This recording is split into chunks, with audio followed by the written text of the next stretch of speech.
मी तुम्हाला काल जे सांगितलं ना इकडे एक थोडं त्यात एक सांगायचं आहे मला. इथे आहे ना हा जो शब्द आहे हा नाही आहे, हा काढला गेलाय. हा सेक्शन कुठला होता? 83 मध्ये. जी अटॅचमेंट आहे ती अटॅचमेंट येऊ शकते कशावरती? After the initiation of any proceeding, जिथे प्रोसिडिंग स्टार्ट होईल तिथे bank interest of government revenue necessary ते काय करतील? प्रोव्हिजनली तात्पुरतं काय होईल? प्रॉपर्टी अटॅच होईल including bank account belonging to the taxable person or any person. आता ह्या अटॅचमेंटमध्ये इथे खाली फॉर्म दिला जाईल, बरोबर आहे. तर त्यामध्ये खाली मी तुम्हाला हे सांगितलं इकडे, तर इकडे काय होतं की वेअर द प्रॉपर्टी अटॅच झाली कुठल्या केसमध्ये? जी प्रॉपर्टी आहे ती पेरिशेबल किंवा हॅझार्डस नेचरची आहे आणि जर the person whose property has been attach to the pay करतो amount equivalent to the market price of such property. आता मी तुम्हाला काल बोललो होतं की आपल्या 2 लाख रुपये त्याच्या प्रॉपर्टीची मार्केट प्राईस आहे आणि त्याला tax pay than amount equivalent to the market price of such property 2 lakh आहे आणि the amount that is or may become payable by such person, त्यांनी पे केले 1.5 लाख रुपये. आता त्याला पेएबल किती आहे? मे become payable by such person किती आहे? जर 1.5 लाख. उलट आहे, जर त्याला पेएबल 1.5 लाख आहेत आणि प्रॉपर्टीची किंमत जर का 1 लाख आहे तर ह्या दोनमध्ये विचवर इज लोअर काय होईल? 1.50 आणि 1.50 जर प्रॉपर्टीची व्हॅल्यू म्हणजे ते हॅझार्ड त्याचे जे गुड्स आहेत त्याची व्हॅल्यू जर 1.5 लाख आहे आणि त्याची जर लायबिलिटी जर का इथे 1 लाख आहे, तो 1 लाख पे करेल ना. पण अटॅचमेंट तर 1.5 लाखाच्या प्रॉपर्टीवरती येईल. आता जर का ते नाशिवंत गुड्स आहेत ते ताब्यात घेतले गेले आणि गव्हर्नमेंटने ते वेळेत विकले नाही तर 1.5 लाख नक्कीच मिळणार नाही. मग खाली पुढे काय दिलं? डिस्पोजल ऑफ गुड्स होईल. म्हणजे हेच गुड्स जर का 87,000ला विकले तर त्याला 50% लॉस होईल. उपयोग काहीच नाही. आणि प्लस 1 लाखामधले 70,000 तर भरले गेले तर आणखीन 30,000 त्याच्यावरती परत पेंडिंग राहतील. मग अशा केसमध्ये जर त्याला रिकव्हरी 1 लाखाची होणार आहे आणि 1.5 लाखाचा माल जर ताब्यात घेतला, तो 1 लाख पे करेल, त्याला जो माल आहे तो परत दिला जाईल. प्रूफ ऑफ पेमेंट त्वरित त्याला माल परत देईल, रिलीज फोर्थविथ असं आहे. तर इथे शब्द हा जो काढला नव्हता त्यामुळे एक अर्थ विचित्र यायला लागला. मे become payable by such person by the taxable person. Such person आहे, बाय द टॅक्सेबल पर्सन नाही. तो शब्द काढला गेला आणि त्याऐवजी आला सच पर्सन. प्रॉपर्टीची व्हॅल्यू किती आहे बघा, पेएबल किती आहे बघा. त्यातली जी लोअर व्हॅल्यू आहे ती पे केली, गुड्स रिलीज केले जातील.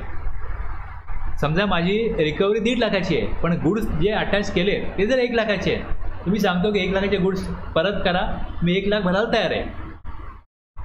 1.5 लाख आहे ना माझी रिकव्हरी. 1 लाखाची प्रॉपर्टी तुम्ही घेऊन काय विकणार आहात का? नाही ना 1 लाखाला. मग मी 1 लाख देतो, गुड्स द्या, रिलीज करा. 1 लाख पे केले, मार्केट व्हॅल्यू तर त्याची दिली आहे की जी मार्केट व्हॅल्यू किती आहे? Equivalent to the market value of such property. ती जर 1 लाख आहे, रिकव्हरी 1.5 लाखाची आहे, 1 लाख पे केले, गुड्स परत मिळते. कळलं? थोडंसं काल हे काय झालं, हे मी थोडंसं मला वाचल्यानंतर बोलल्यानंतर मला कळलं काहीतरी शब्दामध्ये एक गफलत आहे. मी चेक केलं तर हे अमेंडमेंट झाले याच्यामध्ये. तर परत मी इकडे येतो. आता तुम्हाला ही जी मी एक PDF दिली होती याच्यामध्ये कुठल्या कुठल्या नोटिसेस आहेत हे होतं. आता ज्यावेळेस तुम्ही सेक्शन 52 बघाल, या सेक्शन 52 मध्ये काय होतं, कोणाकरता दिलेला आहे हा की TCS कलेक्ट करायचा. मग TCS कलेक्ट करण्यासाठी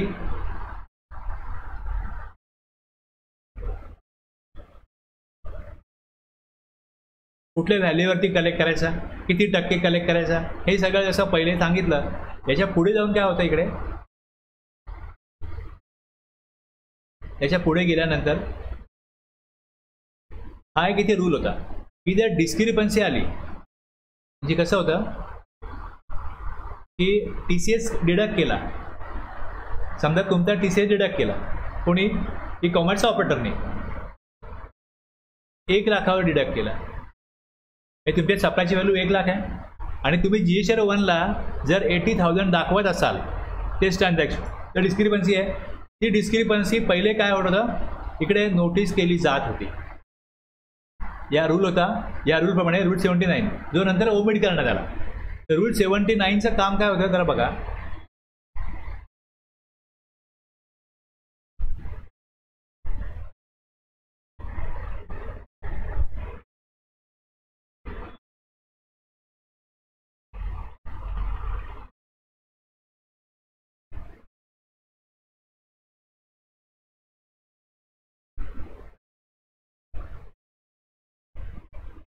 याच्यामध्ये हा एक फॉर्म होता. त्या फॉर्ममध्ये डिस्क्रिपन्सी, एनी डिस्क्रिपन्सी, मग त्याला मॅचिंग करायचं होतं. तुम्हाला हे तुम्ही तुमच्या ई-कॉमर्स ऑपरेटर थ्रू तुम्ही सप्लाय केला आहे, त्यांनी रिपोर्ट केलेला सप्लायची अमाऊंट वेगळी आहे, तुमची वेगळी आहे. मग त्याला रिप्लाय करा. ते काढूनच टाकलं, ते काढून टाकलं आणि ते काय होत नाही. डायरेक्टली जर का अशा प्रकारची डिस्क्रिपन्सी सापडली तर पुढे जाऊन विचारलं जाईल, शोकॉज नोटीस पाठवली जाईल. पण ती शोकॉज नोटीस जी आहे तीच 52(12) इकडेच दिलं आहे की त्याला show cause notice, issuance of notice to furnish details of suppliers आणि stock. 52(13) information to be furnish within 15 days from service of notice. आणि पेनल्टी किती आहे इकडे दिलं आहे. आता जर नोटीस पाठवली जाईल ते नोटीस कुठली पाठवली जाईल म्हणजे त्या रूल कुठला आहे. मग ज्यावेळेस आपण हाच जर रूल बघतो, रूल जर का हा वाचतो 142 तर इकडे दिलेलं आहे ना section 52, notice issued under section 52 प्रमाणे. मग त्याला DRC 01 यामध्ये ते कम्युनिकेट होईल आणि मग ऑर्डर DRC 07.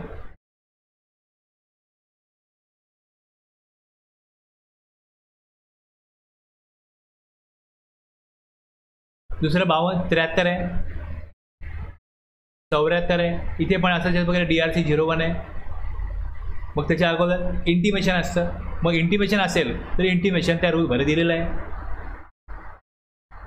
जेवढं दिलं आहे इकडे 52, 73, 74, 76, 122, 123, 124, 125, 127, 129, 130 या सगळ्यामध्ये सेक्शनप्रमाणे नोटीस आहेत.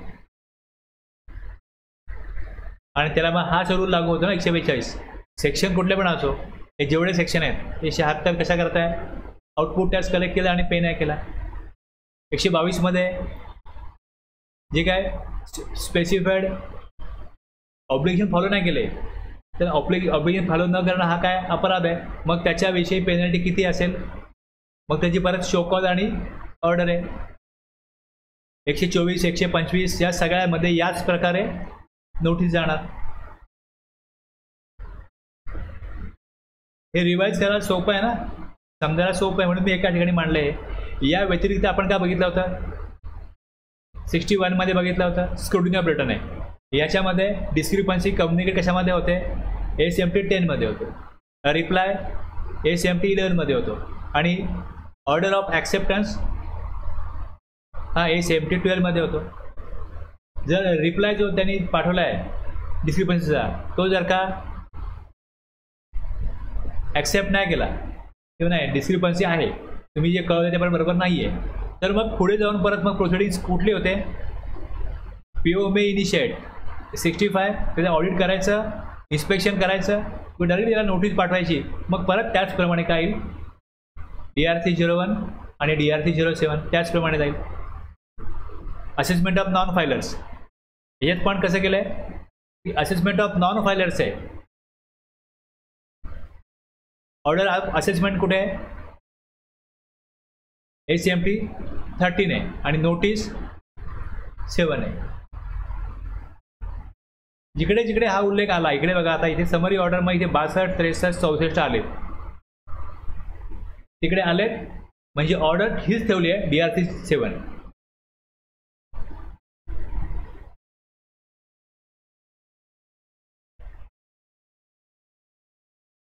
असेसमेंट ऑफ अनरजिस्टर्ड पर्सन याच्यामध्ये पण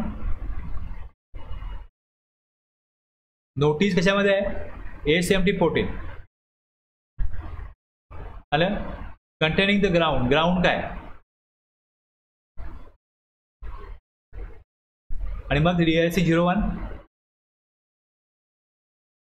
रिप्लाय जो पाठवेल 14चा 15 मध्ये, आणि मग ऑर्डर जर असेल रिप्लाय जर मान्य झाला नाही तर मग पुढे जाऊन DRC 07. जेवढ्या प्रोसिडिंग्स आहेत तेवढा मी याच्यामध्ये कव्हर करण्याचा प्रयत्न केला की तुम्हाला या 4 पेजमध्ये मिळून जाईल. सेक्शन 64 आहे असेसमेंट, समरी असेसमेंट, मग त्याच्यामध्ये काय होतं, इन्स्पेक्शन आहे. इथे पण याच प्रकारे प्रोसिजर सेक्शन तुम्ही बघाल, फॉर्म बघाल त्याचे, EV बिल आहे, ऑडिट आहे. त्यानंतर मग बस हे मी 4 पेजमध्ये ठेवलं, एक समराईज केलं की कशा प्रकारे पुढे काम तुम्हाला करायचं. समजलं ना काय, एक व्ह्यू दिला याच्यामधलं, बाकी काय नाही केलं.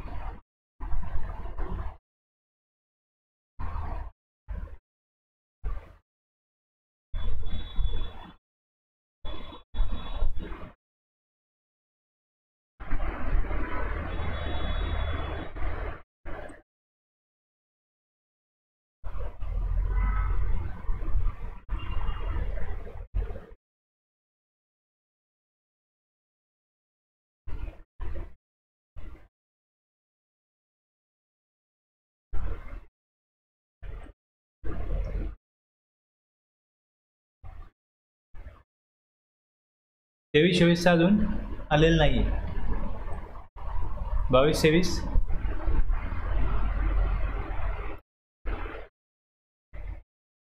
आता ह्याच्यामध्ये GSR 1 तुम्ही बघितलं असेल तर त्यामध्ये B2B आणि B2C या प्रकारे दाखवलं जातं.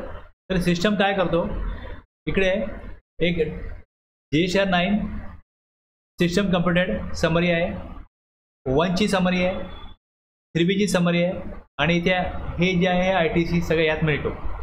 आता हे सगळं जे वर्षभराचं आहे ते या ठिकाणी केलेलं आहे, आणि त्याच सगळ्या व्हॅल्यू आता डिटेल्स ऑफ ॲडव्हान्स इनवर्ड आणि outward supplies made during the financial year which is tax is payable, याच्यावर टॅक्स भरायचा आहे. म्हणजे टॅक्सपेअरला आउटपुट टॅक्स पे करायचा आहे, आणि इनवर्ड सप्लाय घेतल्यावरती पण रिव्हर्स चार्जने टॅक्स पे करायचं. टॅक्स जो पेमेंट करायचा आहे ते या कॉलममध्ये आहे, आता या कॉलममध्ये B2C सप्लाय कुठनं घेतलं तर ही व्हॅल्यू, तर GSR 1च्याच इकडे जिकडे B2Cचे कॉलम आहेत टोटल करून ती व्हॅल्यू इकडे आली, तिथलाच टॅक्स इकडे आला. आता याच्यामध्ये जे मी तिकडे दाखवलं आहे यात मी बदल करीन का, जी 12 महिन्याचे आहे तेच मला दाखवायचं आहे ना इकडे. जर मॅन्युअल टाकायचं असतं तर तेच अपेक्षित आहे की तुम्ही B2C सप्लाय जेवढा केला आहे वर्षभरामध्ये तो दाखवा इकडे.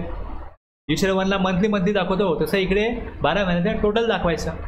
Supplies made to register person B2B, B2C वरती खाली B2B, झिरो डेट सप्लाय अशा प्रकारचा ज्याच्यावरती LGT वापरलेलं नाही आहे, टॅक्स पे केला IGST तर इकडे येईल.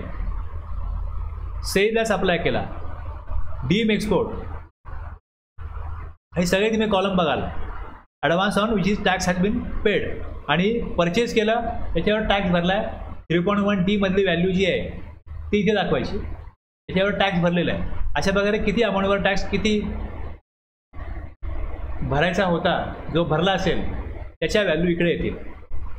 क्रेडिट नोट मायनस काय होईल, ही क्रेडिट नोटची व्हॅल्यू मायनस होईल, आणि finally supplies and advance on which tax is to be paid किती होता ती अमाऊंट इकडे येईल.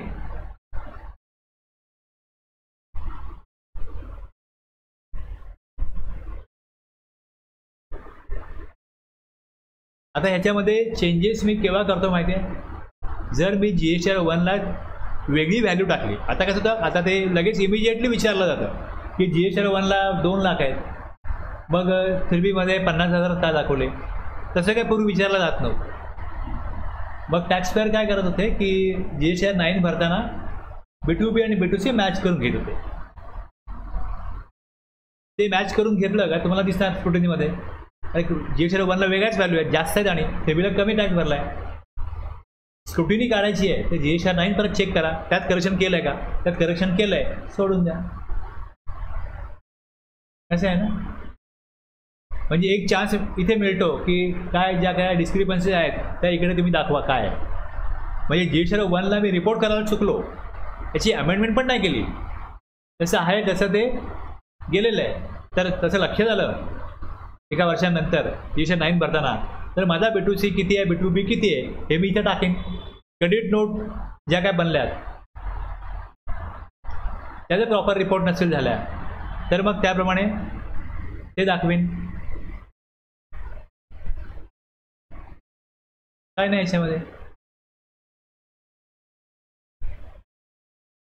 हे झालं का. इथे याच्यामध्ये असा आउटवर्ड सप्लाय, जसं सेजमध्ये सप्लाय केला पण माझ्याकडे विदाउट पेमेंट ऑफ टॅक्स, म्हणजे एक्झिक्युटिव्ह वापरलं, बॉन्ड वापरलं, एक्सपोर्ट केलं, बस इथे टॅक्सची व्हॅल्यू नाही आहेत असं supply, exempted, nil rated, non GST supply ही व्हॅल्यू घेतली, त्यामुळे त्याच्या क्रेडिट नोट झालं. आता हे दोन्ही मिळून काय येईल, जर मला टर्नओव्हर काढायचं आहे तर मी RCMची व्हॅल्यू वजा करीन, कारण ती परचेस आहे. टॅक्सेबल सप्लाय आणि एक्झम सप्लाय हा येईल टर्नओव्हर. पुढे total amount of input tax credit available through 3B. Claim कुठे घेतला, 3Bत घेतला. आता जो 3Bत क्लेम घेतला आहे त्याच्यामध्ये इनपुट, कॅपिटल गुड्स आणि इनपुट सर्व्हिसेस याचं इथे बायफर्केशन द्यायचं, त्याची वाटणी कशी केली आहे होणार आहे ते जायचं. तुम्ही किती अमाऊंट इनपुटचा RTC घेतला आहे, किती कॅपिटल गुड्सचा घेतला आहे आणि किती इनपुट सर्व्हिसचा घेतला आहे. याचा उद्देश काय होतो, याचा उद्देश काय की जेव्हा एखादा व्यक्ती 18/6 कॅपिटल गुड्स सेल केले, एखाद्याने बिझनेस बंद केला, नंबर कॅन्सल केला, तर त्यांनी मशिनरी घेतली होती, मग ती मशिनरी घेतलेली आहे त्याच्यावरचा टॅक्स त्यांनी भरला आहे का, ती विकली आहे का, किती तेव्हा त्याला टॅक्स देणं लागेल. जेव्हा नंबर कॅन्सल केला जातो तेव्हा त्याची स्टॉकमध्ये गुड्स किती आहेत त्यानुसार लायबिलिटी बनत असते.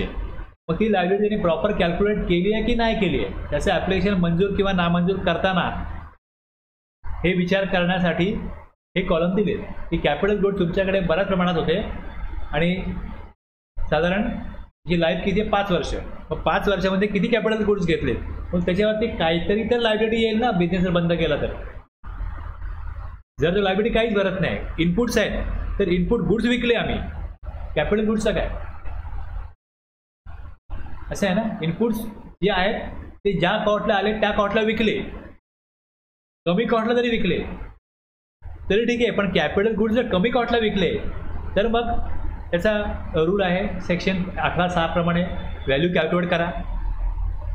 सेक्शन 15 प्रमाणे व्हॅल्यू किती काढली, रूलप्रमाणे व्हॅल्यू किती येते, मग जी हायेस्ट व्हॅल्यू आहे, जर का रूलपेक्षा जास्त व्हॅल्यू तुम्ही विकून मिळवली आहे तर टॅक्स नाही आहे, पण रूलमध्ये जास्त व्हॅल्यू आली आणि तुम्ही मशिनरी विकून तर कमी टॅक्स कलेक्ट केला आहे तर डिफरन्शियल अमाऊंट लायबिलिटी म्हणून पे करायला लागते. तर हे बघण्याकरता GSR 9शी ते कम्पेअर करायला लागेल. जो नंबर कॅन्सल करतोय त्याच्या कॅपिटल गुड्सची अमाऊंट काय होती का, 4-5 वर्ष त्याच्या सगळे हे GSR 9 काढायला लागतील, त्यात बघायला लागेल की यांनी 5 वर्षामध्ये किती कॅपिटल गुड्स घेतलेत ते त्याला म्हणून इकडे दाखवायला सांगितलं आहे. अदरवाईज गरज काय, कॅपिटल गुड्स घेतले की नाही घेतले याचं गव्हर्नमेंटला काय करायचं आहे. जर तुम्ही RTC अलाव करता ना, कशाला विचारता इनपुटचा RTC किती आणि कॅपिटल गुड्सचा किती. तर ह्याचा संबंध 18(6)च्या त्यातल्या तरतुदीशी आहे की त्याला एस्टिमेटेड लाईफ जर 20 क्वार्टर आहे, 20 क्वार्टर म्हणजे 5 वर्ष, 5 वर्ष झालं, मग 5 वर्ष 60 महिने बघायचे आहे.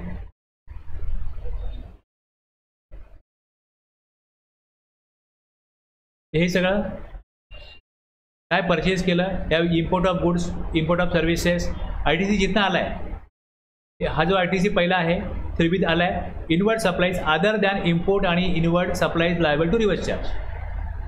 दुसरं inward supplies received from unregistered person other than B on which tax is paid and RTC availed. Inward supplies received from registered person liable to reverse charge on which tax is paid and RTC availed. Import of goods, import of services, input tax get IHA कडून मिळालं आहे. असं हे वेगवेगळं जे मिळालं आहे ITC एकूण किती मिळालं मला इकडे. आता याच्यामध्ये एक तुम्हाला इश्यू सांगतो काय. हा वर दाखवला 457, खाली इनपुटला किती दाखवला 456, इकडे 2125 आहे, इकडे 2113 आहे. आता ॲक्च्युली हा जो GSTR 3B मध्ये विचारला आहे हा टेबल 4A दिला आहे. काय दिला आहे टेबल 4A. आता 4A मध्ये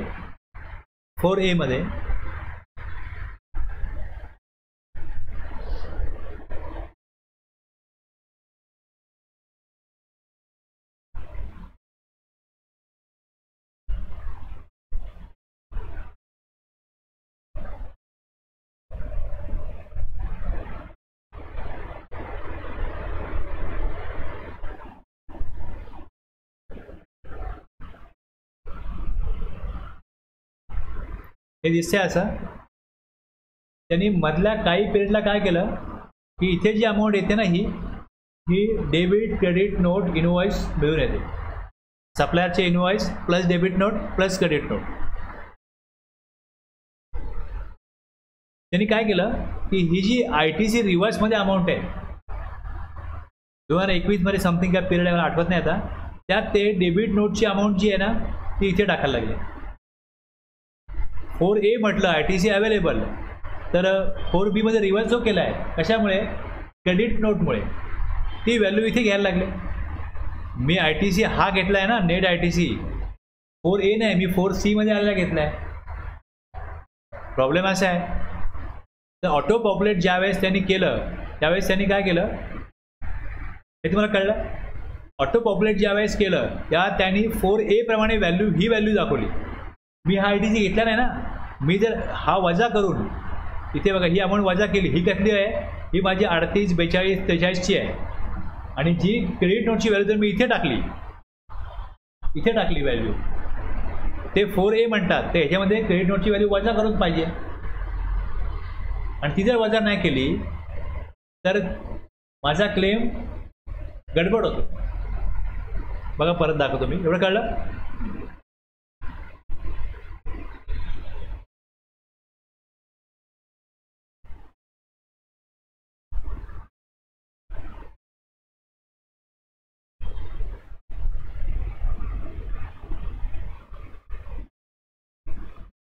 मी जे काय केलं ही जी व्हॅल्यू मी टाकली ती 4A मध्ये अपेक्षित काय होतं क्रेडिट नोट वजा करून त्यांनी तिकडे दाखवायला पाहिजे होती.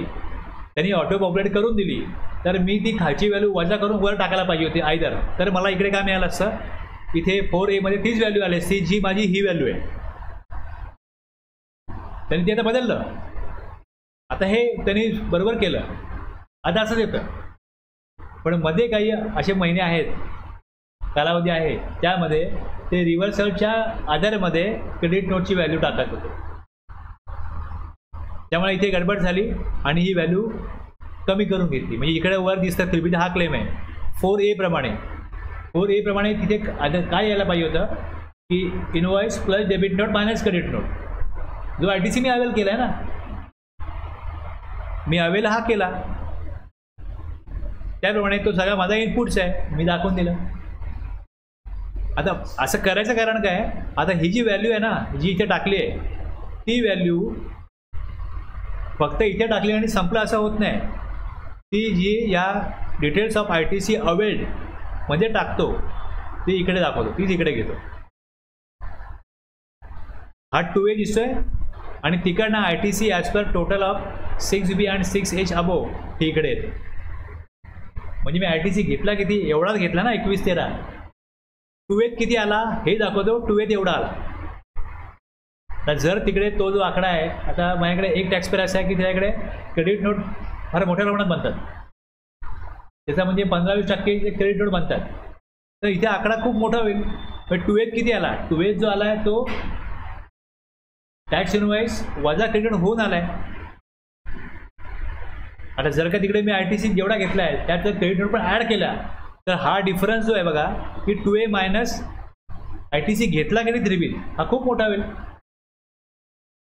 आणि खूप मोठी डिस्क्रिपन्सी वाटते. आता हा जो फॉर्मॅटमधला जी चूक होती अशी टेक्निकल एरर होता त्याच्यावरती यूट्यूबला अनेकांनी व्हिडिओ बनवून दाखवायचं कसं आहे, हे दाखवायचं कसं आहे, तुम्ही जेवढा क्लेम घेतलाय तो इनपुटचा घेतलाय तुम्ही ते टाकून द्या. पोर्टलची व्हॅल्यू दाखवतोय की 4A आपल्याला घेणं नाही. आपण ITC इनपुटचा किती घेतला तिकडे व्हॅल्यू टाका. पण ती व्हॅल्यू मी एवढाच आहे, हा ITC मी इनपुटचा घेतलाय किंवा जो काही ब्रेकअप असेल तो टाकून देईन. मी जो घेतलाच नाही तिकडे 4 लाख दाखवतोय आणि मी जे 3 लाखाचा ITC घेतला तर मी 4 लाखाचा ब्रेकअप कसा काय देईन की 4 लाखामधला माझा 2-3 लाखाचा इनपुट आहे, 1 लाखाचा कॅपिटल गुड्स आहे. जर माझा 1 लाखाला कॅपिटल गुड्स आहे आणि 2.5 लाखाचा इनपुट्स आहे मी तेवढंच घेईन ना. ज्या 50,000च्या माझ्या क्रेडिट नोट गेल्यात त्या 4A मध्ये रिफ्लेक्टच होत नाही आहेत. मी ITC घेतला किती इनपुट आणि तिकडे 4 लाख दाखवलेत आणि क्रेडिट नोट 50,000च्या खाली दाखवल्यात.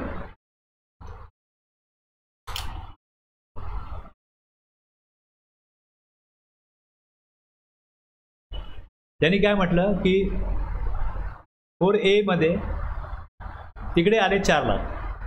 ॲक्च्युली यायला पाहिजे होते 50,000च्या क्रेडिट नोट मायनस करून 3,50,000 यायला पाहिजे होते. या 350 मधला माझा 2,50,000चा जो ITC आहे हा इनपुटचा आहे आणि कॅपिटल गुड्सचा जो ITC आहे तो 1 लाख आहे. तर मी तिकडे त्यांनी 4 लाख 4A मध्ये आले. किती ITC घेतला इनपुटमध्येच 2.5 लाख आणि कॅपिटल गुड्समध्ये 1 लाख. मी 4 लाख घेतलाच ना ITC तर मी 4 लाखाचं ब्रेकअप कसा देईन. जेवढा मी ITC घेतला 3.5 लाख झाला तर ते 3.5 लाख मग काय होतात ते इकडे दिसतात. आम्ही घेतला मग 2A किती आले. आता इथे बघा हे 4.62 2A आले आणि मी 4.56 घेतला. पण जर मी क्रेडिट नोट तिथे 8 करून घेतले तर हे मे बी 4.70 दिसतील. मग 8,000 तुम्ही एक्स्ट्रा ITC घेतला डिपार्टमेंट हेच बोलणार ना मला, टॅक्सपेअरला हेच बोलणार. आता हे 24-11 मला दिसत आहेत, 21,11,000 दिसत आहेत आणि खाली 21,13,000 दिसत आहेत. ह्यात पण परत प्रॉब्लेम काय होतो की हे जे मी 2A आले होते हे सगळे काय मी त्या वर्षी अवेल नाही केले. त्यातले 831 जे आहेत ना हे उशिरा रिटर्न फाईल केला मार्चचा. त्यामुळे मी ह्या 21-13 मध्ये हे 831 नाही आहेत लक्षात घ्या. आणि ह्या 21-13 मध्ये ह्या 21-11 मध्ये 831 वजा करा ही व्हॅल्यू आहे. प्लस अगोदरच्या वर्षामध्ये पण असं झालं होतं की तिथला ITC मी नेक्स्ट इयरला घेतला. म्हणजे या वर्षामध्ये हे 21-13 आहेत त्यातले 831 पुढे घेतले आणि मागच्या वर्षीचा 1,000-2,000 ITC आहे तो मी इथे घेतला. त्यामुळे हा 21 आणि 11 आणि 13 दिसतोय. यात जो फरक आहे याच्यामध्ये हा ITC कॅरी फॉरवर्ड झाला आणि अगोदरच्या ITC जो कॅरी फॉरवर्ड होऊन या वर्षी आला आहे म्हणून हा 21-13 दिसतोय. क्लिअर झालं की नाही झालं. आता हे तुम्ही प्रथम दर्शनी बघाल सगळं दर्शनी काय वाटतं अरे हा डिफरन्स आहे 3,099 एक्स्ट्रा ITC घेतला तुम्ही. आता ह्याला नोटीस पाठवली ह्याला विचारलं तर काय करणार ते कम्युनिकेशन वेस्ट जाणार ना. ते डॉक्युमेंट दाखवेल सगळं दाखवेल आणि मग कळेल की नाही याच्याकडनं काय टॅक्स घेणं नाही ITC बरोबर घेतलाय. इथे जसा कॉलम असता की असा किती ITC आहे जो तुम्ही यावर्षी घेतला पण मागच्या वर्षीचा यावर्षी घेतला गेला तो जो असता तर इथे मग हे 0 आले असते. म्हणजे माझे 3,099 जो डिफरन्स आहे तो मी मागच्या वर्षीचा ITC यावर्षी घेतलेला आहे. जर इकडे जसे 811 पुढे घेतलेत तसे 3,099 हे मागच्या वर्षी यावर्षी घेतलेत.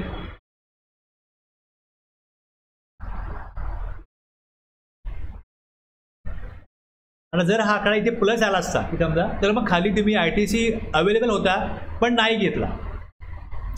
इथे कसे मायनस झालं. जर हे प्लस झालं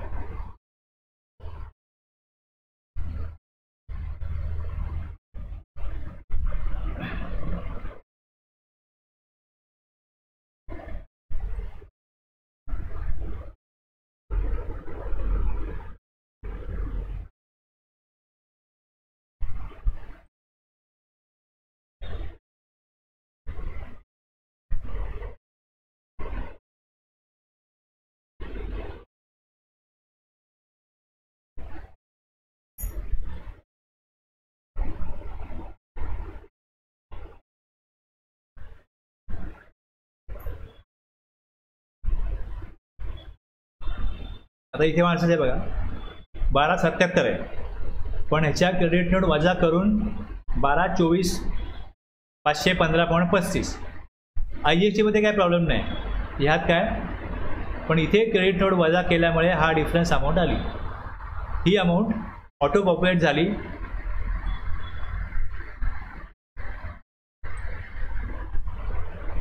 इथे आता किती आहे, 2A मध्ये 1232 आला.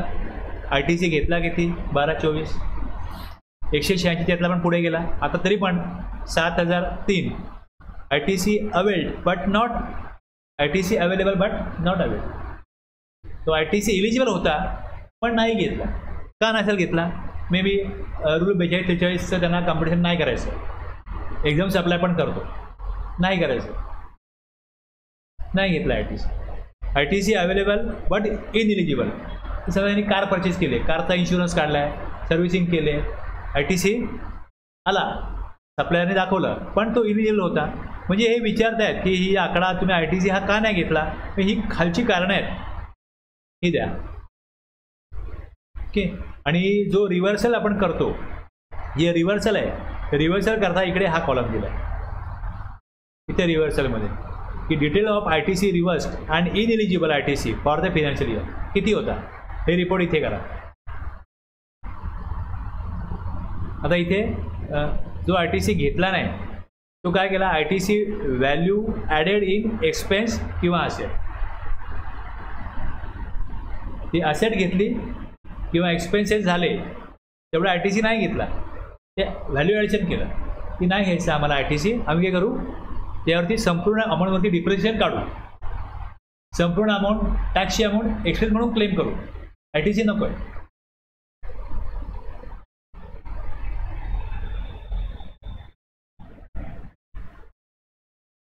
चार झाला, 5 झाला, 6 झाला, 7 झाला, 8 झाला, कळलं. 6 आणि 8 ITC बद्दल आहे. आता ITC रिव्हर्स किती झाला, डिटेल्स ऑफ ITC रिव्हर्स आणि ineligible ITC for the financial year, हे इकडे आहे. जो टॅक्स भरला गेला, जो टॅक्स भरला गेला, टोटल टॅक्स पेबल किती आला, 12 महिन्यात एकूण अमाऊंट एवढी आली भरायला. त्याच्यामध्ये पेड थ्रू ITC किती आहे हे दिसते, याच्यामध्ये कॅशनी भरलीच गेली नाही अमाऊंट. त्याच्याकडे इलेक्ट्रॉनिक क्रेडिट याला इतके क्रेडिट आहे की त्याला कॅश भरायला लागलीच नाही.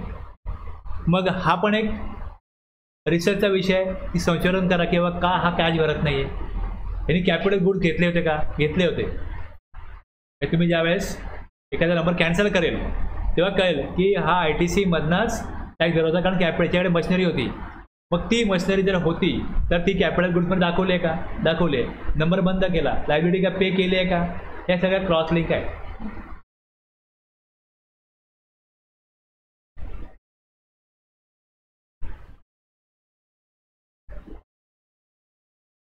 हेच मेन कॉलम आहेत.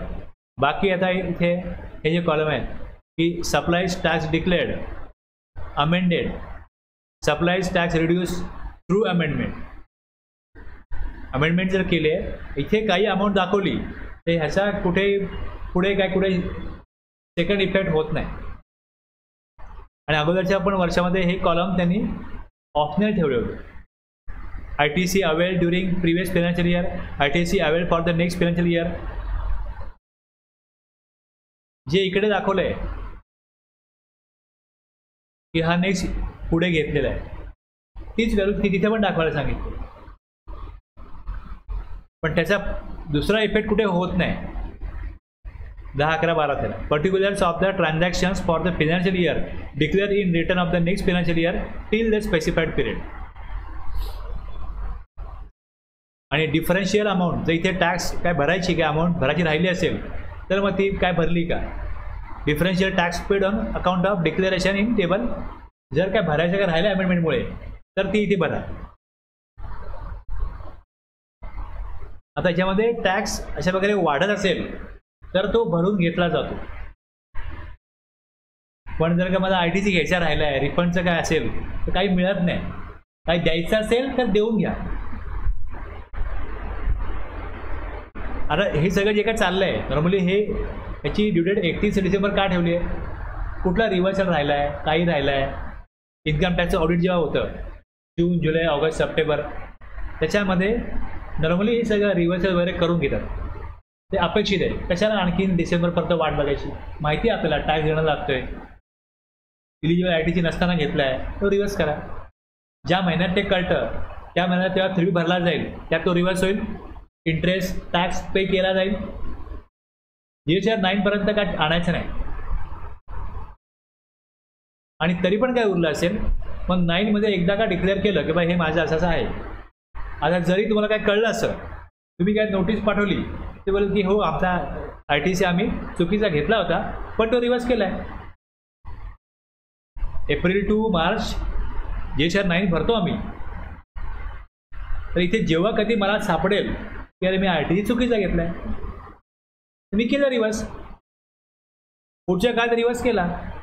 पुढच्या काळात रिव्हर्स केला तर इथे काय रिपोर्टिंग नाही केलं रिव्हर्सल. त्याचं कसं होतं की त्यांनी जे काय इथे रिपोर्ट केलं आहे त्याप्रमाणे काय होणार, त्याच्यावरती डिस्क्रिपन्सी सापडणार आणि त्याला नोटीस पाठवली जाणार. मग तो क्लिअरिफिकेशन देणार की हो माझा रिव्हर्सल बनत होता पण तो मी 4 महिन्यांनी केला, म्हणजे त्या इयरला नाही केला पण एप्रिल, मे, जून, जुलै कधी पण केला पुढच्या वर्षी, आणि त्याचा इंटरेस्टही भरला आहे. संपला मॅटर.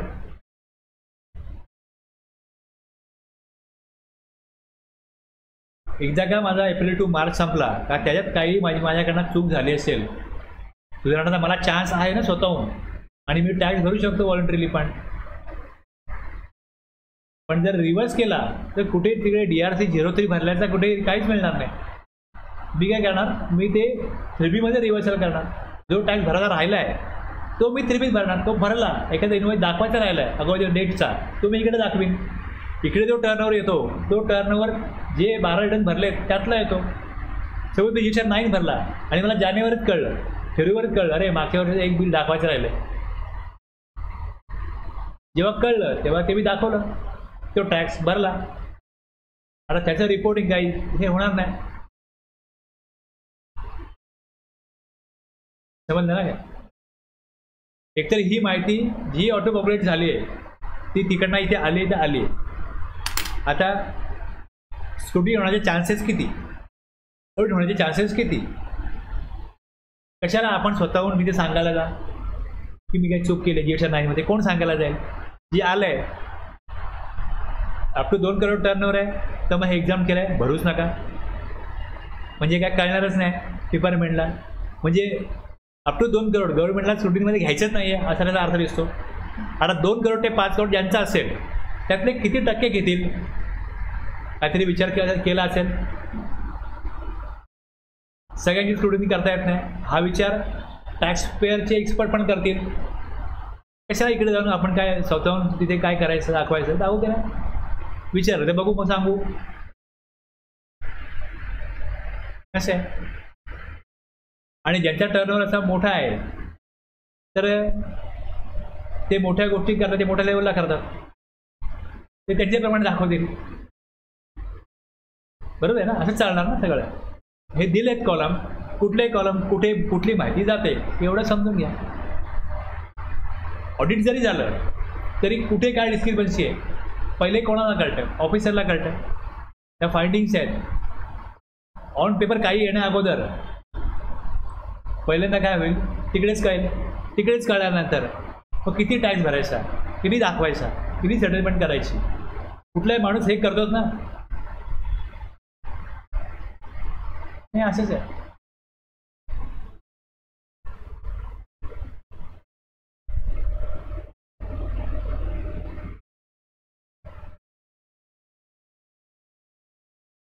डिमांड आणि रिफंडचं काय असेल या कॉलममध्ये जाईल, दिसेल, ते रिपोर्ट होईल.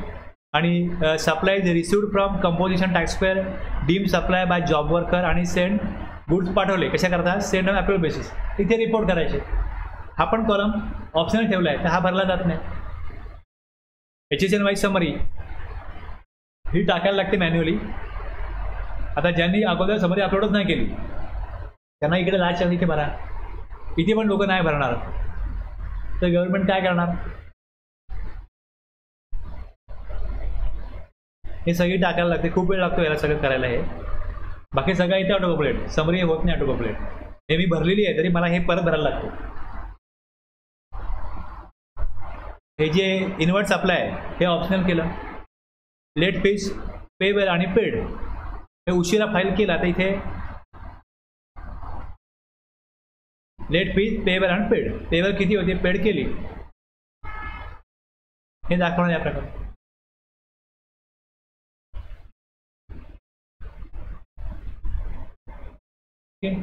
शिकवलं.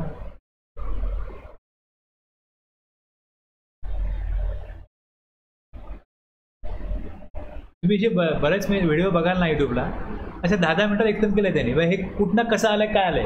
आता तुम्हाला इथे बारकावे शोधायचे असतील तर तुम्हाला वेळ द्यायला लागेल. मग याचं तुम्ही मॅन्युअल काढाल ते मग बारकाईने बघाल की एक्झॅक्टली ही व्हॅल्यू इथनं इथे येते का. आणि त्यात पण पोर्टलचे बरेच गडबड आहेत. म्हणजे माझं एका टॅक्स पेअरचं काहीतरी वेगळीच व्हॅल्यू यायला पाहिजे अपेक्षेप्रमाणे, ती वेगळीच दिसते. मग असे टेक्निकल ग्लिचेस जे आहेत ते तर काय करणार. असं आहे.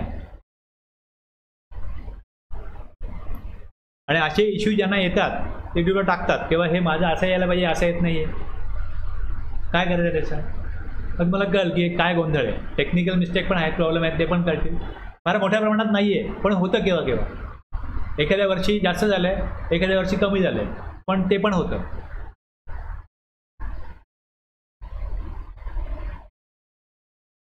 आता हे झालं माझं GSTR 9चं.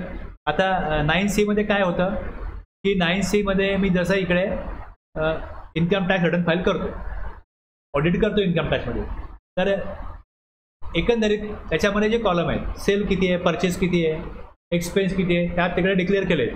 तिथे पण टॅक्स डिक्लेअर करायचा आहे. पण त्यात पण काय होतं, टॅक्स किती भरायला आला GSTमध्ये, CGST GST हे तिथे कॉलम असेल पण ते कॉलम ते भरत नाहीत. आता मी GSTचं काम करतो, मी सांगितलं इन्कम टॅक्सचं काम ज्यांनी केलं आहे तुम्ही त्याचा रिटर्न फाईल केलेला फॉर्म पाठवा. त्यातनं काय व्हॅल्यू बघितला त्याने त्या व्हॅल्यू भरल्याच नाहीत. दुसरं तर मागवलं आहे त्याचं पण तसंच, त्यामुळे आम्ही नाही भरत. मी इथे विचारलं आहे की बाबा ITC किती घेतला, इन्कम टॅक्सला काय दाखवलं आहे. ते म्हणाले काय नाही, जो तुम्ही इकडे दाखवला आहे तोच तिकडे दाखवला म्हणून इथे रिपोर्ट करून टाका. हा जो 9C आहे ह्याच्यामध्ये ते क्रॉस चेक आहे की इन्कम टॅक्समध्ये काय दाखवलं, इथे काय दाखवलं. लक्षात घ्या. आता जर का इथे दोन्ही पोर्टल लिंक झाले आणि GSTला किती सप्लाय केला हे ते इन्कम टॅक्सला कळतं, तर इन्कम टॅक्सला बुकमध्ये काय पण असो समोर काय दिसतंय ते दाखवा ना. म्हणजे एखादा माणूस दिसायला कसा पण असो, तो मेकअप करून त्याला प्रेझेंट करतो तेव्हा मी चांगला दिसतो, तसं हे एक प्रेझेंटेशन आहे. यात सगळं ऑल ओके, ऑल क्लिअर दाखवा. रिपोर्ट ओके करा. स्क्रुटिनी निघाली, ऑडिट झालं तर कळणार आहे. कोण करणार आहे स्क्रुटिनी, कोणाला किती जणांना होणार आहे, कशाला काय रिपोर्ट करायचं चुकीचं वेगळं. जे रिपोर्ट GSTला केलं आहे तेच रिपोर्ट इन्कम टॅक्सला करायचं. हे दिलं इकडे पहिले याच्यामध्ये. पुढे इथे आलो. आता याच्यामध्ये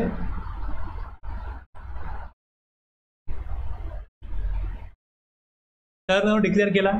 हा टर्नओव्हर आहे. आता जर GSTमध्ये ॲडव्हान्स घेतला असेल ॲडव्हान्स तर व्हॅल्यू वाढते, पण income tax point of view advance हा काय टर्नओव्हर नाही आहे. मग ती जी व्हॅल्यू आहे हे ॲडव्हान्स, इथे जे जे वेगळे ऑप्शन दिले की ज्याच्यामुळे हा फरक पडू शकतो. म्हणजे इथे किती दिला GSTमध्ये, किती अमाऊंट आली एवढी आली. आणि ॲन्युअल टर्नओव्हर आफ्टर ॲडजस्टमेंट किती अमाऊंट आली, ही व्हॅल्यू आली. माझ्याकडे काही ॲडजस्टमेंट नाही आहे, ही व्हॅल्यू आली. तर टर्नओव्हर ॲज डिक्लेअर्ड GSTR 9 किती आहे सेमच दाखवेन मी. पॉईंटचा फरक आला झालं. आता जर याच्यामध्ये काय फरक आला आहे तर इथे रिझन फॉर अनरिकन्साइल्ड डिफरन्स, हा डिफरन्स काय, तर माझ्याकडे फरकच नाही आहे काय, तर इथे मला कारण देण्याची गरज नाही. पुढे हा झाला टर्नओव्हर. पुढे ॲन्युअल टर्नओव्हर आफ्टर ॲडजस्टमेंट तेवढाच राहील. ॲडजस्टमेंट मी केलीच नाही, तेवढाच राहील. म्हणजे हा पॉईंट 38चा फरक राहील माझ्याकडे. पुढे आलो इकडे.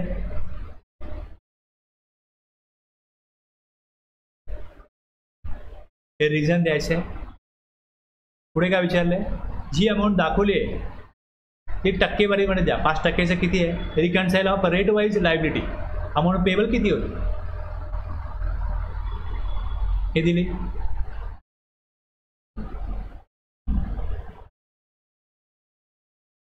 टाकली अमाऊंट. जर उशिरा फाईल केलंच नाही तर काय इंटरेस्ट लेट फीस काय लागले नाही ते येणार नाही काय, अदरवाईज ही अमाऊंट भरलेली आहे. ही GHR 9 मध्ये जी दिसते तिथे टक्केवारी कळत नाही, ब्रेकअप कळत नाही. तो ब्रेकअप इकडे द्यायचं की 5% किती, 12% किती आणि 18% किती.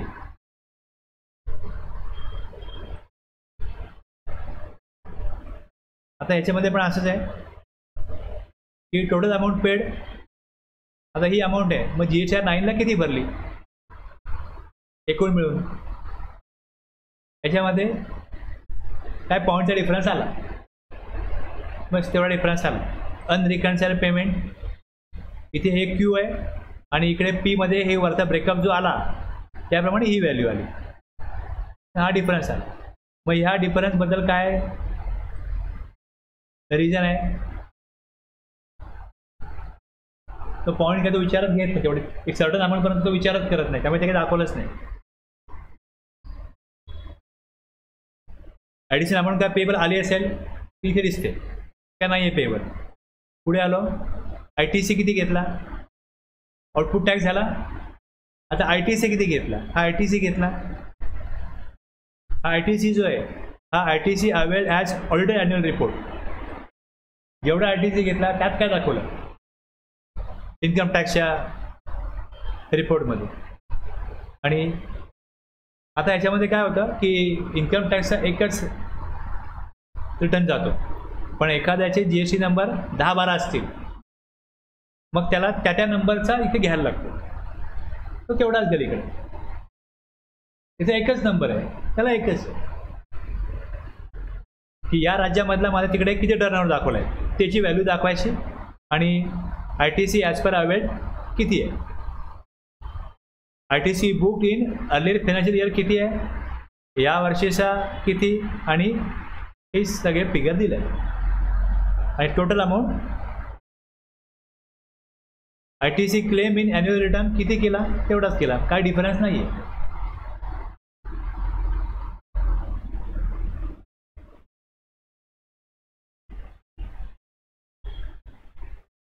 काही रिझन सांगायची गरज नाही, डिफरन्स नाही आहे, त्यामुळे काय लायबिलिटी पण येत नाही. आता इथे परत हा कॉलम जो आहे हे जे शीट आहे ही त्यांनी ऑप्शनल ठेवली आहे की तुम्ही जे ITC घेतला तो परचेसचा किती, फ्रेट कॅरेज हे वेगवेगळ्या प्रकारे जो खर्च केला असेल, इन्व्हर्ट सप्लाय घेतला असेल ते ब्रेकअप द्या. हा ऑप्शनल आहे, तर नाही भरायचं. कशाला ब्रेकअप द्यायचं, कशाला सगळं बनवायचं, वेळ घालवायचा याच्यामध्ये. मग त्यात रिझन फॉर रिकन्सिल का डिफरन्स आले तर रिकन्सिल करायचं आहे नाही आहे. टॅक्स पेबल मग डिफरन्स काय असेल तर मग इथे कळतं की टॅक्स भरायचा आहे, किती भरायचं आहे इकडे येतं बस. Additional liability due to non reconciliation. Reconcile हे मॅचिंग होईल याच प्रकारे हा फॉर्म भरला जाणार 9C. कशाला डिफरन्स दाखवायचा आहे कुठे, करा ऑडिट, काढा शोधून. समोरून कोण दाखवेल की मला टॅक्स काय भरायला येतो, कशाला दाखवेल कोण. पूर्वी असे लिंकच नव्हती तर लोक असं करायचे, बँकेला की वेगळा प्रोजेक्ट रिपोर्ट, बँकेला वेगळा टर्नओव्हर, एक्साईजमध्ये वेगळा, वॅटमध्ये वेगळा, कोण कुठे काय विचारतच नव्हते की बाई तिकडे काय होणार आहे, आमचा इकडे का. चालत होतं सगळं, खुलेआम चालत होतं. आता विचारणा आहेत हे कळलं तर आता व्यवस्थित दाखवायला लागले, सगळं मॅच, ऑल ओके. सिस्टम कसा चालतो हे तुम्हाला मी सांगितलं. आता बाकी तुम्हाला जिथे जे वाटतं की नाही हे नीट समजून घेतलं पाहिजे, तुम्ही तेवढा अभ्यास करा. हे तुम्हाला वाटतं GHR 9 म्हणजे काय, 9C म्हणजे काय, काही नाही. ज्याला माहीत नाही त्याच्याकरता खूप मोठी गोष्ट आहे. आणि जे हे रिटर्न फाईल करतात ह्याचे चार्जेस 10,000, 20,000, 15,000 काही घेतात, 50,000 पण काही घेतात. करतात काय, काहीच करत नाही. म्हणून तुम्ही अडचणीमध्ये येणार नाही ते आम्ही बघतो ना, चार्जेस त्याचे आहेत. असेच आहे ना. आणि काय झालं, नोटीस काय आली, मग तुम्हीच केलं आहे, भरा का चार्जेस, काही नाही. हे असंच आहे ना, सिस्टम असंच चालतो. आता मी एक बघा साधी गोष्ट आहे, मी गाडी त्याला एक बोललो मेंटेनन्स करून दे गाडीचा, माझ्या सर्व्हिसिंग करून दे. ती सर्व्हिसिंग करताना ते काय करत असताना त्यांनी ते क्लच तोडला, तो क्लच तुटला. मग तुटला तर तू तोडला ना म्हटलं, 95 रुपयाचा क्लच लावला, पैसे माझ्याकडनं घेतले. ही पद्धत अशीच आहे. ती गाडी पडली, सायलेन्सरच फुटला, मग वेल्डिंग करून दिला, 200 रुपये द्या म्हटलं, वेल्डिंग करायला लागला. बोलो का तिथे ती निष्काळजीपणे हाताळलं कोणी, बोललो तूच ना, नाही म्हटलं 200 रुपये द्यायला लागते. तसंच आहे, मी काम करतो, माझ्या कामाचे पैसे नाही घेतो, उद्या नोटीस आली, काय झालं भरा तुम्ही. आणि ते पण भरायचे पैसे घेतात, ते पण करायचे, ते पण पैसे घेणार आहेत. सिस्टम याच वगैरे चालतो. कोण कोणाला बोलणार, काय करणार.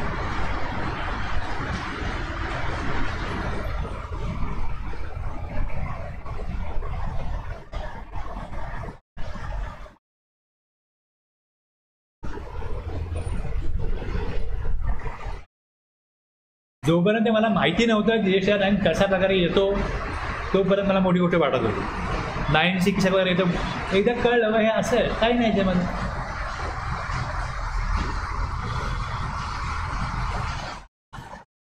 त्यामुळे काय झालं, हे जे यांच्या टर्न अप टू 2 करोड आहे, यांच्याकडनं खूप पैसे घेतले गेले. आणि मग व्यापाऱ्यांनी सांगितलेलं हे आम्हाला खूप पैसे भरायला लागतात, आणि जरी आमचा बिझनेस छोटा आहे, जीएसटी 9 सगळ्यांना भरायचं आहे, मग तुम्ही भरायला लावला तर त्यात प्रॉब्लेम आहे. प्लस हा 9C आहे, हा 9C मध्ये पण खूप जास्त पैसे घेतात. CA किती आहेत आणि CA नसलेले लोक किती आहेत. आता जर CA एखाद्या व्यक्ती CA नाही आहे, मग तो काय करतो, त्याला पहिल्यांदा हे 9C साठी CA सर्टिफिकेट लागायचं. मग तो बोलेल मी हे काम करतो, मला 2000 रुपये द्या, पण तो 10,000 मागतोय, 10,000 द्या. मग हा गव्हर्नमेंटनी सेक्शन चेंज केलं की हे सेल्फ सर्टिफाईड करा. ह्याच्यामध्ये अमेंडमेंट केली.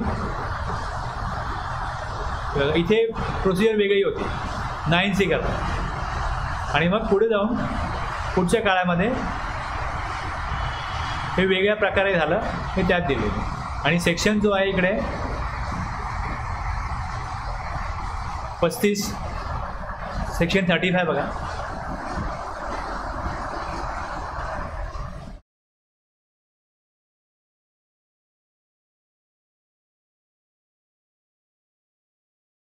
हा 5 जो आहे काढून टाका.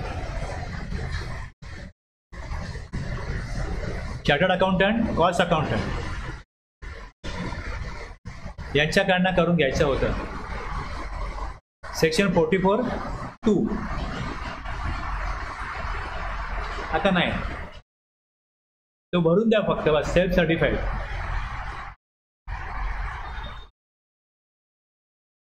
जसं वॅट ऑडिट होतं तसं हे घ्यायला लागत होतं की हे ह्या प्रकारे भरून द्या. रिकन्सिल करणं म्हणजे काय, सगळं चेक करा आणि मग ती माहिती द्या. मग ते हे जे ऑडिट होतं या प्रकारचं, हे ऑडिट काढून टाकलं. आता फक्त डिपार्टमेंटल ऑडिट आहे, स्पेशल ऑडिट आहे, हे भरून दिलं आहे. आता तुम्हाला बॅलन्स शीट दिली, प्रॉफिट अँड लॉस दिला, हे सगळं रेडी केलेलं असतं. ॲक्च्युअलमध्ये तुम्ही ऑडिट करायला जाल, डेटा बघाल, चेक कराल, डॉक्युमेंट चेक कराल, तर फिगर वेगळं असू शकतं. पण दाखवण्याकरता रिपोर्टिंग पर्पज जे काय फॉर्म दिलेत ते रिपोर्ट करा, जे आलंय ते आलंय, तेच दाखवायचे. कसं आहे ना, कसं होतं, प्रत्येक व्यक्ती कुठे ना कुठे थोडाफार अमाऊंट आपल्या बिझनेसचं प्रॉफिट कसं वाढेल हे बघणार. काटेकोरपणे नीतिमत्तेने जर कोणच चालत नाही, ते कोण कोणावरती उगाच चौगाच आरोप करायला जाईल, जाऊ दे ना. फार मोठी टॅक्स चोरी होऊ नये याकरता ह्याकरता काय करा, स्क्रुटिनी करा, ऑडिट करा, बस. थोडंफार तुरळक प्रमाणात ती चोरी चालते, चालू दे, म्हणजे इतकी टॅक्स चोरी होऊ नये की व्यवस्था बिघडेल. त्यामुळे ह्या सगळ्या कारवाया आहेत की असेसमेंट करा, नॉन फायरचं असेसमेंट करा, ऑडिट करा, स्क्रुटिनी काढा, मग त्या माणसाला जो त्रास होतो तो 4 जणांना सांगतो बाबा हे बरोबर केलं नाही, मला त्रास झाला, प्लस मला टॅक्स इंटरेस्ट भरायला लागली. मग इतर लोक फार टॅक्स चोरी करत नाही की अगदी डोळ्यात येईल. म्हणजे मला जे वाटतंय ते माझा निष्कर्ष मी सांगितलं की या प्रकारे हे सगळं आहे.